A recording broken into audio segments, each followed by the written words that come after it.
Hi everyone, welcome to series 4 mom of Mahe. ఈరోజు నా topic మన కిడ్స్ వ్యాక్సినేషన్. నేను యాజ్ అ డాక్టర్గా నా న్యూ బోర్న్ బేబీకి అయితే నేను గవర్నమెంట్ హాస్పిటల్లోనే వ్యాక్సినేషన్ వేస్తున్నాను. ఎందుకంటే మనకి గవర్నమెంట్కి వ్యాక్సిన్స్ అనేవి డైరెక్ట్గా India's official universal immunization programme నుంచి డైరెక్ట్గా వస్తాయి. దీంట్లో మధ్యవర్తులు ఎవ్వరూ ఉండరు అండ్ ఎక్స్పైర్ డేట్ అయిన స్టాక్స్ కూడా వీళ్ళు మెయింటైన్ చేయరు. అండ్ ఆల్సో వ్యాక్సిన్స్ అనేవి ఒక కోల్డ్ ఫ్రిడ్జెస్లో ఒక సర్టెన్ టెంపరేచర్లో వాటిని మెయింటైన్ చేయాలి. అవి ఎవ్రీ డే వీళ్ళు మానిటర్ చేస్తూ ఉంటారు.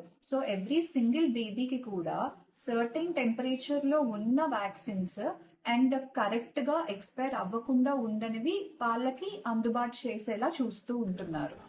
సో ప్రైవేట్ హాస్పిటల్స్లో వ్యాక్సిన్స్ ఎక్కువ వేస్తున్నారు, మాకు ఇచ్చే రికార్డులో ఎక్కువ ఉంటున్నాయి, గవర్నమెంట్ దాంట్లో తక్కువ ఉంటున్నాయి అనే థాట్ అందరికీ వస్తుంది, నాకు వచ్చింది.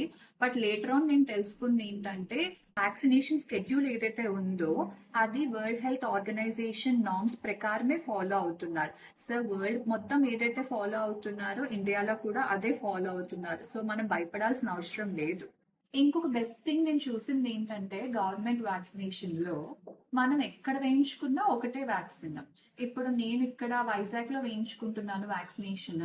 నెక్స్ట్ వ్యాక్సినేషన్ నేను విజయవాడలో వేయించుకున్నా, హ్యాపీగా వేయించుకోవచ్చు, దాంట్లో చేంజెస్ ఉండవు. At the end of the day ఒక వ్యాక్సినేషన్ అనేది జస్ట్ సింగిల్ షాట్ కాదు, మనం బేబీకి లైఫ్ లాంగ్ ఇస్తున్న ప్రొటెక్షన్.